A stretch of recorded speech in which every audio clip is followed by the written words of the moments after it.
नमस्कार, आप देख रहे हैं इंडिया टीवी। आपके साथ मैं हूं मीनाक्षी जोशी और मेरे राम आए हैं। हमारी ये कवरेज लगातार अयोध्या से जारी है। राम मंदिर में प्रभु श्री राम की प्राण प्रतिष्ठा हो गई है। विधि विधान से अनुष्ठान संपन्न हुआ है और हर चेहरा इस वक्त खिला हुआ नजर आ रहा है, क्योंकि एक बहुत महत्वपूर्ण काज पूरा हुआ है। राम जी का काज पूरा हुआ है। लेकिन इस अनुष्ठान को विधिवत रूप से संपन्न कराने में इस मंदिर की नींव से लेकर निर्माण तक और इस विधि विधान पूर्वक अनुष्ठान तक जो ना सिर्फ साक्षी रहे, जिनकी अपनी भूमिका रही, जिनका अपना संघर्ष और अपनी मेहनत रही, वो विभूति इस वक्त हमारे साथ इस मंच पर मौजूद हैं। हमारे साथ स्वामी गोविंद देवगिरी जी महाराज इस मंच पर हैं। स्वामी जी, बहुत बहुत स्वागत है आपका इंडिया टीवी पर। जय सिया राम। स्वामी जी, पहले तो आप ये बताएं, आप कैसा अनुभव कर रहे हैं? लग रहा है एक तपस्या पूरी हुई, संकल्प पूरा हुआ। मानो अपने ऊपर बहुत सारा बोझ है और वो बोझ लगातार बढ़ता जा रहा है। परिस्थितियां उसके लिए विभिन्न प्रकार से पेचीदी बनती जा रही हो और अचानक कुछ समय के भीतर वो बोझ पूरा का पूरा उतर जाए और हम एकदम आराम अनुभव करें।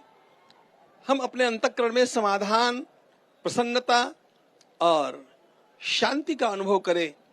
इस प्रकार का अनुभव भगवान श्री राम लला के विराजमान होते ही मुझे स्वयं को होने लगा। मुझे स्वयं को यह भी लगने लगा कि कितनी धन्यता की यह घड़ी है। शतकों बीत गए, पीढ़ियां चली गई, आंखों में प्राण ला करके लोग निरंतर ये प्रतीक्षा करते रहे कि कब हम अपने रामलला को अपने पूर्व स्थान पर पुनः स्थापित देखेंगे। मैं अकेला नहीं, आप भी और ये समस्त भारतवर्ष भी और हमारे दर्शक भी धन्य है कि हमने अपनी आंखों से रामलला को वहां विराजमान होते हुए देखा। इस धन्यता का अनुभव मैं प्रतिपल कर रहा। स्वामी जी, कल जब मैं मंच पर आपका भाषण भी सुन रही थी, भाषण क्या कहूं, वो तो एक अनुभूति थी जो आप बोल रहे थे, और उसके साथ आपके आंखों से आंसू भी झरझर बह रहे थे। आप भावुक हो गए थे। ये भावुक होने की घड़ी है, क्योंकि मुझे बहुत सारे उन लोगों का स्मरण होता है जिन लोगों के अंतःकरण में ये आकांक्षा थी, और मुझे उन लोगों का भी स्मरण होता है जिन्होंने न अपनी करियर का विचार किया, न परिवारों का विचार किया, न अपने सुख दुख का विचार किया, अपने प्राणों की भी परवाह किए बिना जो रामलला के लिए आत्मार्पण कर चुके, उन सब लोगों के भाव मेरी आंखों में थे। और ऐसा लगता था कि आज सच्चे अर्थ में वे आत्माएं शांत हुई है। मुझे ऐसा लगा नहीं कि केवल जो दर्शक है वही देख रहे हैं। मुझे अनुभूति हो रही थी कि असंख्य आत्माएं तृप्त दृष्टि से न केवल देख रही है इस दृश्य को, बल्कि हमारा अभिनंदन भी कर रही है और हमें आशीर्वाद भी दे रही है कि आपने हमारा सपना साकार किया।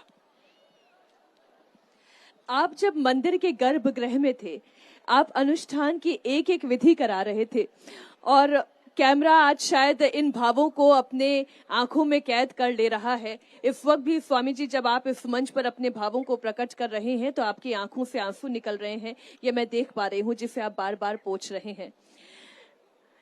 उस वक्त जब आप अनुष्ठान करा रहे थे, विधि संपन्न करवा रहे थे, उस वक्त चूंकि प्रधानमंत्री लगातार आपके साथ थे, मोहन भागवत भी वहीं अंदर गर्भगृह में थे, उनके भाव कैसे थे? माननीय प्रधानमंत्री जी के भाव के बारे में क्या बताऊं, वे पूरी तरह अंतर्मुख थे। मैं एक बात देख रहा था, मैंने जब नियमावली उनको भेजी थी तब एक बात कही थी, उसमें लिखा हुआ है कि आपको श्री राम के मंत्र की कम से कम एक माला फेरनी चाहिए रोज, और जितना अधिक हो सकता है उतना अधिक जप आपको करना चाहिए।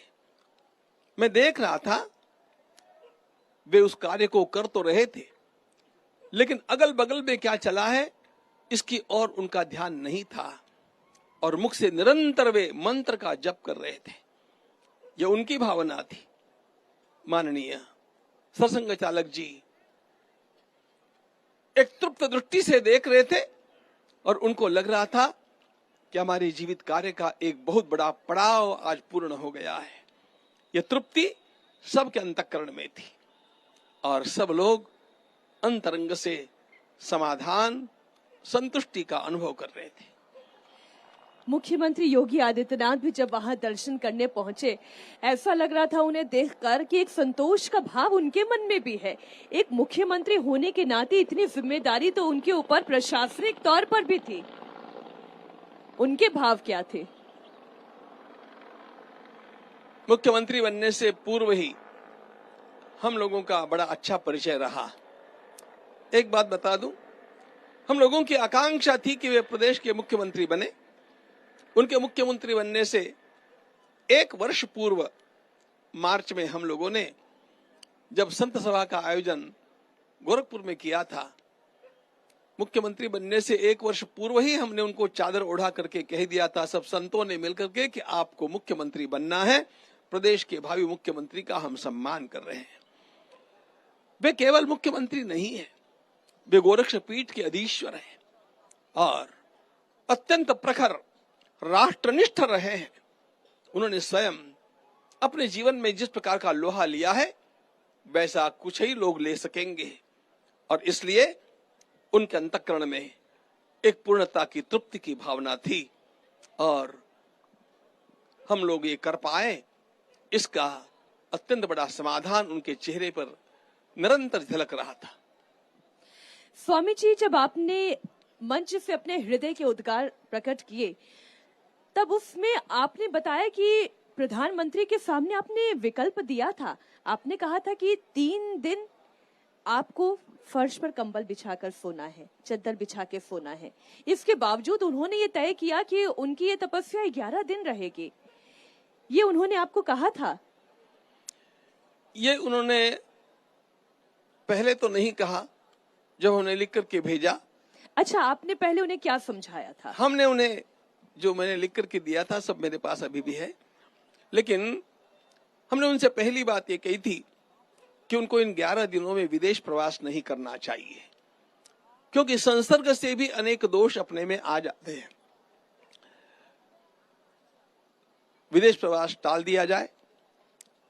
दूसरी बात, उनको यम नियमों का अहिंसा, सत्य, अस्तेय, ब्रह्मचर्य, असंग्रह, शौच, संतोष, तपस, स्वाध्याय और ईश्वर प्रणिधान, ये 11, ये 10 यम और नियम है। इनका पालन अधिक से अधिक करना चाहिए।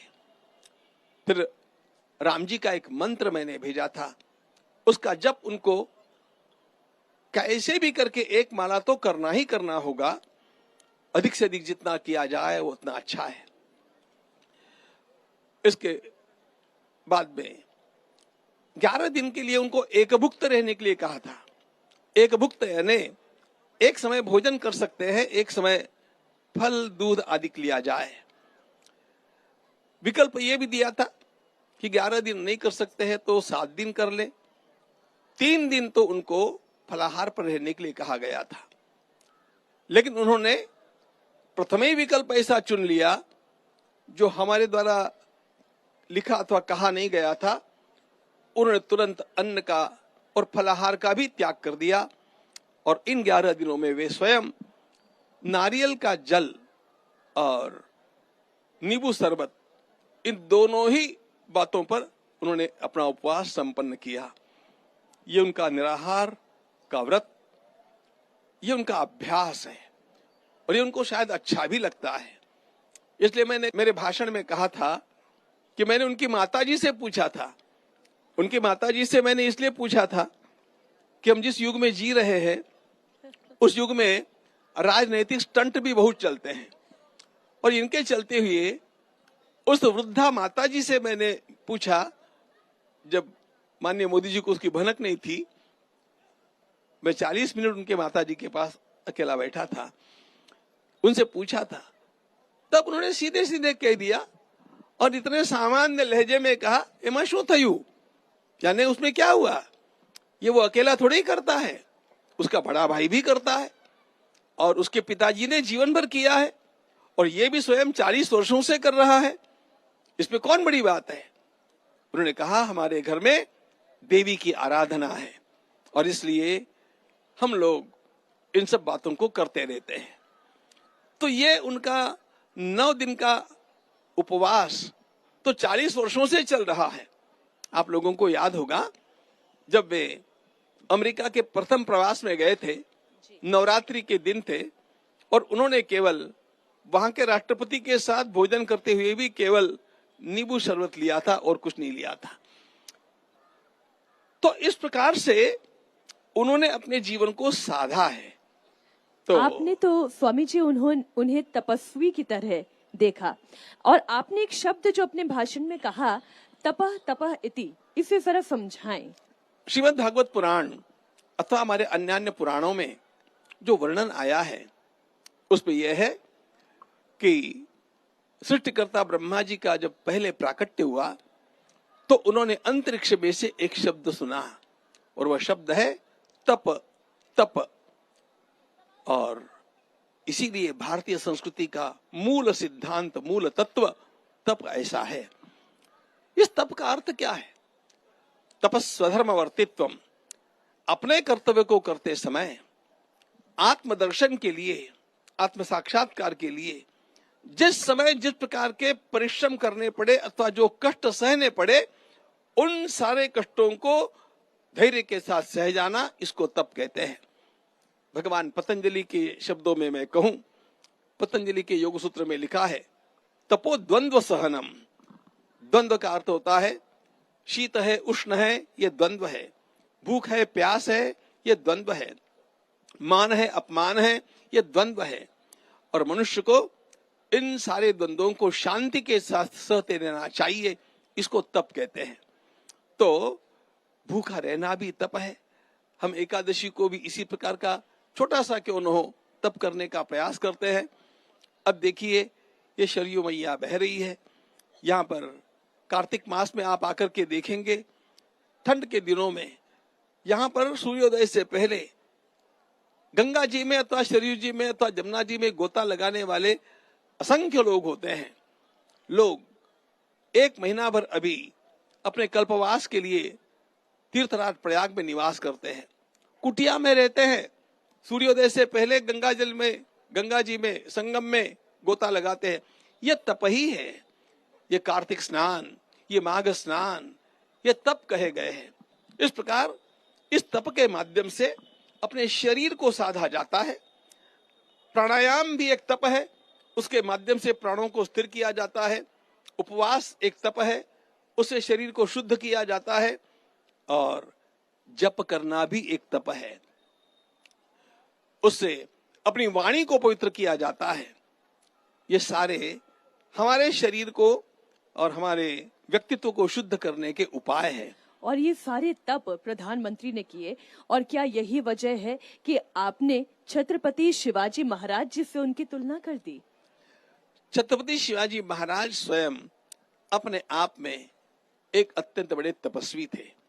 मैंने एक उदाहरण दिया था कि वे स्वयं जो बाल्यकाल से भगवान शिव जी की आराधना करते थे, मैं स्वयं स्वराष्ट्र निर्माण करूंगा, यह प्रतिज्ञा उन्होंने भगवान शिव जी के सामने मंदिर में अपने मित्रों को साथ में लेकर के आयु के 14वें वर्ष में की थी। उनको शिव जी से अत्यंत प्रेम, अत्यंत लगाव रहा और अपना सारा कार्य शिव जी की सेवा के रूप में करना चाहिए, ऐसा उनको लगता। और इसीलिए उन्होंने कभी भी ये नहीं कहा कि ये शिवाजी का राज्य है, राज्य शंभु महादेवा से, ऐसा उनका शब्द था। यानी राज्य भगवान महादेव का है, मैं तो उनके सेवक के रूप में इसका निर्वाह कर रहा हूं। तो यह भाव उनमें था। और एक बार वे स्वयं मल्लिकार्जुन के दर्शन के लिए श्रीशैलम में जब रहे तो 3 दिन मंदिर में ही रहे और स्वयं उन्होंने अपने साथियों से कह दिया कि मैं अब नीचे नहीं आना चाहता हूं, मैं संन्यास लेकर के यहीं पर तपस्या करना चाहता हूं। इस प्रकार से राज्य करते हुए भी, अपना कर्मयोग साध्य करते हुए भी जिसका अंतःकरण परमात्मा के चरणों में लगा हुआ है, वह हर व्यक्ति तपस्वी होता है। और इसलिए मुझे यह कहने में किसी प्रकार की हिचक नहीं कि हमारे माननीय प्रधानमंत्री भी तपस्वी है। आप देखेंगे उन्होंने इन 11 दिनों में जो यात्राएं की, अरे ठंड के दिनों में आप भी जाकर के एक बार वो 28 कुंडों का स्नान जो है रामेश्वरम का, वो करके देखिए, तब पता चलेगा कि तब क्या होता है। लेकिन वे सभी के सभी कुंडों में जाकर के स्नान करते हैं। इसका अर्थ क्या है? इसका अर्थ हम लोगों को प्राप्त हुआ कि प्रधानमंत्री ये केवल राजनीतिक नेता नहीं है। राजनैतिकता और राजनीति करना, उसके माध्यम से राष्ट्र की सेवा करना, ये उनका लिया हुआ दायित्व है, ये कर्तव्य है। मूल में अंतःकरण से वे विरागी तपस्वी है। विरोधी उन्हें दूसरी दृष्टि से देखते हैं। राजनीतिक विरोधी ये कहते हैं कि ये जप, ये तप, ये राम मंदिर का निर्माण, ये सब कुछ राजनीतिक है। हर एक की अपनी दृष्टि होती है। शिशुपाल ने भगवान श्री कृष्ण को गिरा करके 100 गालियां दी, एक बार नहीं अनेक बार दी। तो जिस कृष्ण की हम आराधना करते हैं और जिस कृष्ण को हमारे तब से लेकर के आज तक के बड़े बड़े लोग अपना इष्ट भी मानते हैं, और जिस कृष्ण की राजनीतिक दृष्टि और जिस कृष्ण की सांस्कृतिक भगवत गीता जैसी प्रस्तुति इनको आदर्श मान करके चलते हैं, उन कृष्ण को गालियां देने वाले लोग उस समय भी थे। तो इसलिए इस प्रकार का कोई बोलते होंगे तो मुझे आश्चर्य लगता नहीं है, ये लोगों का स्वभाव होता है। लेकिन स्वामी जी, अगर विरोधी भी जो राजनीतिक तौर पर ही क्यों ना उनका विरोध करते हैं, राम को तो वो भी मानते हैं, लेकिन अगर वो भी इस भव्य अनुष्ठान में सहभागी होते, वो भी मौजूद होते, तो क्या ये सुंदर नहीं होता? देखो, मैंने ये बात बार बार पहले भी कही है कि हमारे समाज का एक रोग नष्ट होना चाहिए। वो रोग क्या है? हम लोगों को राजनीतिक पार्टियां रहें, वे अपना काम करें, उनके मतभेद रहें, उसी से जनतंत्र जीवित रहता है, इसको हम मानते हैं। लेकिन जो राष्ट्रीय कार्य होते हैं उसमें राजनीति कतई नहीं आनी चाहिए। वहां पर हमारे पक्ष से अतीत होकर के हम लोग राष्ट्र नीति का विचार करें। मैं उदाहरण देता हूं, अभी इजराइल का जो युद्ध आरंभ हुआ, उस युद्ध में, युद्ध के आरंभ होते इजराइल ने क्या किया? इजराइल का एक शासन था, उनकी एक सरकार थी, सरकार की एक कैबिनेट थी, उन्होंने अपने कैबिनेट को भंग कर दिया और वॉर कैबिनेट को निर्माण किया। इस वॉर कैबिनेट में सभी पक्षों के, सभी पार्टियों के लोगों को ले लिया, क्योंकि युद्ध होना एक राष्ट्रीय समस्या है। उसी प्रकार हमें भी राम मंदिर का निर्माण एक राष्ट्रीय गौरव का चिन्ह लगना चाहिए था और सभी पार्टियों को इकट्ठे होकर के इस काम में सहभागी होना चाहिए था। भगवान करे कभी तो भी उनके अंतःकरण में ये भाव जागृत हो। और शंकराचार्य जी को लेकर जो विवाद था, क्या वो विवाद भी राम मंदिर की प्राण प्रतिष्ठा के साथ डाइल्यूट हो गया? मेरी सच्ची धारणा बताता हूं। हमारे अंतःकरण में हमारे शंकराचार्य पीठों के लिए अत्यंत आदर होना चाहिए। यह पीठ अत्यंत महत्वपूर्ण पीठ है। यह पीठ आदरणीय और पूजनीय पीठ है। जो कुछ बातें पीठों के नाम लेकर के कही गई, वे बातें छद्म लोगों ने उनके नाम पर प्रचारित कर दी, और इसलिए इसमें शंकराचार्य पीठों का कोई दोष मैं नहीं मानता हूं। और मैं यह अनुभव कर रहा हूं, क्योंकि आप देखेंगे जब इस प्रकार का कुछ प्रचारित किया गया कि आचार्य पीठों का इसके लिए विरोध है, तो हमारे श्रृंगेरी पीठ के पूज्य आचार्य जी ने अपना वक्तव्य लिख करके प्रकाशित कर दिया। हमारे द्वारका पीठ के पूज्य शंकराचार्य जी ने अपना वक्तव्य लिख करके प्रकाशित कर दिया कि राष्ट्र की इस मंगल बेला में हम लोग अभिनंदन करते हैं और हमें भी अत्यंत आनंद हो रहा है। हमारे पुरी के शंकराचार्य जी महाराज, जो स्वयं अत्यंत श्रेष्ठ विद्वान और पूजनीय पुरुष हैं, उन्होंने भी यह जो हो रहा है उसको अमंगल नहीं बताया, उसके लिए आपत्ति नहीं जनाई। अब उनका एक विशिष्ट दृष्टिकोण है कि वह विशिष्ट प्रकार से होना चाहिए था, लेकिन वे भी इसके विरोधक हैं, ऐसा मैं नहीं मानता हूं। बस इक्का दुक्का कोई ऐसा व्यक्ति है जो शंकराचार्य कहलाता है, शंकराचार्य है नहीं लेकिन कहलाता है, और उनके नाम पर उनके बड़बोलेपन के कारण बहुत सारी बातें प्रचारित और प्रसारित की जाती है। उनकी ओर ध्यान देने की आवश्यकता नहीं। भगवान करे उनकी भी बुद्धि शुद्ध हो जाए। थोड़ी थोड़ी तो शुद्ध हो गई। राम जी का विरोध करने के लिए भी राम जी का नाम लेते लेते थोड़ी बुद्धि शुद्ध इसलिए हो गई कि वे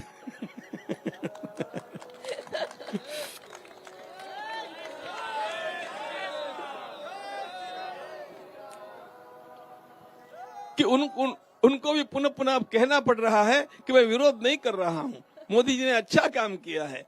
वे हिंदुत्व को बटोर रहे हैं, हिंदुत्व को एकत्रित कर रहे हैं। ये संगठन का अच्छा काम करते हैं।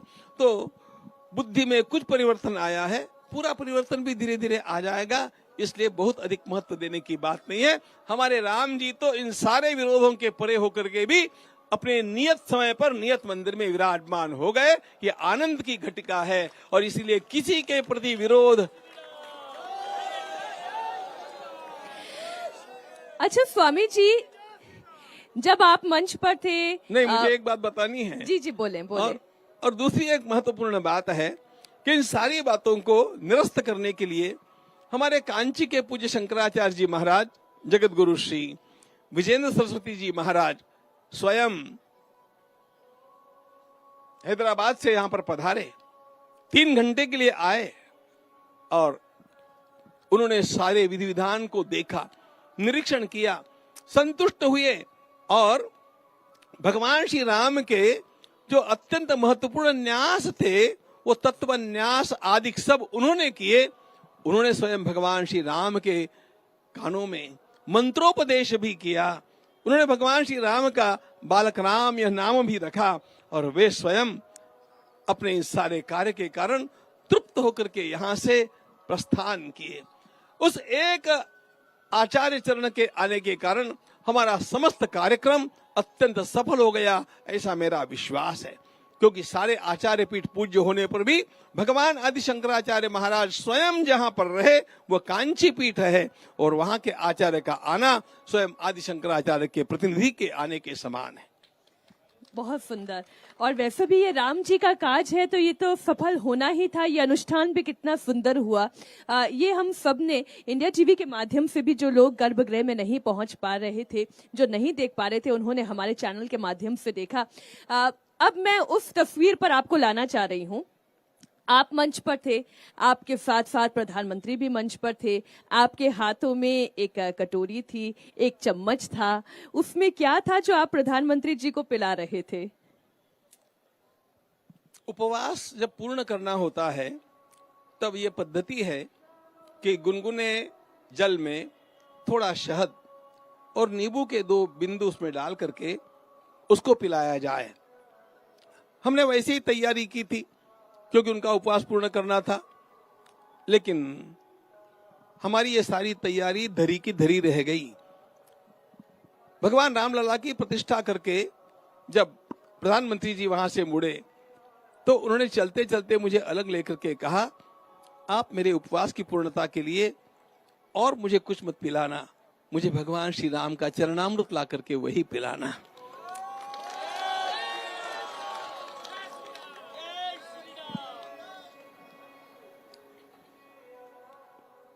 मंदिर से निकलते निकलते उन्होंने मुझे कहा, इसलिए हमें अपनी सारी व्यवस्था बदलनी पड़ी और भगवान श्री राम का चरणामृत लेकर के और फिर वो वहां पर लाया गया और मेरे उद्बोधन के पश्चात मैंने वही उनको पिलाया। आप इतने भाव विभोर हो जाते हैं, भावुक हो जाते हैं, क्या कारण है स्वामी जी? कारण ये है, आपने जो प्रश्न पूछा, मुझे प्रातः काल में एक ऐसे ही प्रसार माध्यम के व्यक्ति ने एक प्रश्न पूछा था। उन्होंने प्रश्न पूछा कि जब आप प्रधानमंत्री जी को चरणामृत पिला रहे थे उस समय आपके मन में भाव क्या हुआ? आपको क्या, आपके हाथ में कंपकपी नहीं आई? आप थोड़े से सहम तो नहीं गए? मैंने कहा, देखो, मैं तो उनके सामने वह लेकर के आया और जब चरणामृत तीर्थ के रूप में देना है तो हथेली में देकर के ही उसको पिया जाता है, मैं वैसे ही देने वाला था, लेकिन धीरे से उन्होंने कहा पिला दो ना। और उसी क्षण मेरे मन में ऐसा भाव जागृत हो गया, उनकी माता के अंतःकरण का जो भाव होगा वो मेरे मन में आ गया।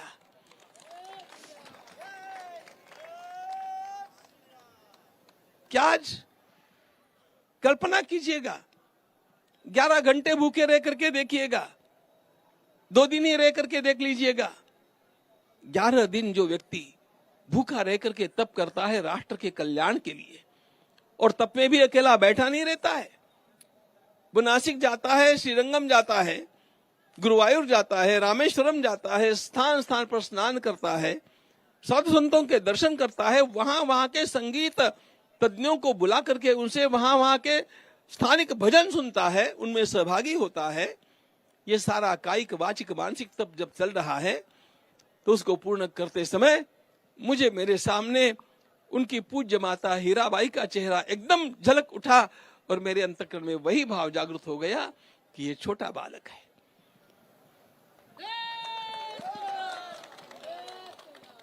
और जब मातृत्व की धारणा होती है तो अपने आप भाव जागृत हो जाते हैं। और वही भाव इस पूरे प्रसंग को याद करके आज भी स्वामी जी की आंखों में आप देख सकते हैं, वाकई में ये राम जी का काज था और ये पूर्ण हुआ। राम जी के दर्शन अब सभी को सुलभ हो गए हैं, और वाकई में जो हम ये कह रहे हैं ना, मेरे राम आए हैं, वाकई में हमारे राम आए हैं और मंदिर में प्राण प्रतिष्ठित हो गए हैं, सभी को दर्शन सुलभ हो गए हैं। स्वामी जी आपका बहुत बहुत धन्यवाद हमारे मंच पर हमारे साथ जुड़ने के लिए, अपने इन भावों को प्रकट करने के लिए। वाकई में एक बड़ा काम मुझे अपनी ओर से एक बात कहनी है, 1 मिनट की केवल एक बात है। आप लोग जानते हैं कि कार्य बहुत अच्छी तरह से संपन्न हो गया। जो कठिन कठिन व्यवस्थाएं थी वो सारी व्यवस्थाएं उत्तम हो गई, लेकिन मैं क्षमा प्रार्थी हूं कि प्रतिष्ठा के पश्चात दर्शन के समय जो वहां पर हड़बड़ी हुई, उस हड़बड़ी के लिए हम लोगों को पहले सावधान रहना चाहिए था। अच्छे अच्छे लोगों को उसमें थोड़ा कष्ट हुआ, इतनी भीड़ की जिनको आदत नहीं है, ऐसे लोगों को भीड़ में घंटों तक दब करके रहना पड़ा।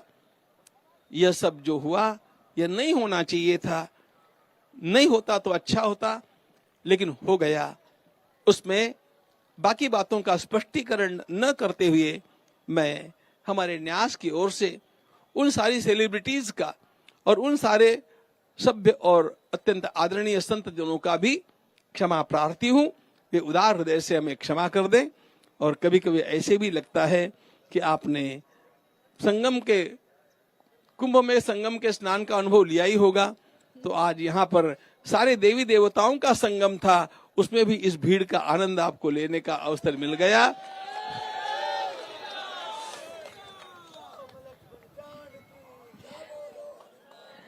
बहुत बहुत खुशी हुई आप हमारे साथ आए। जिनके मन में राम बसे हैं वो तो राम जी के दर्शन करने के लिए फिर वापस यहाँ जरूर आएंगे, ऐसा हमारा भी विश्वास है। बहुत बहुत धन्यवाद स्वामी जी, इंडिया टीवी को समय देने के लिए।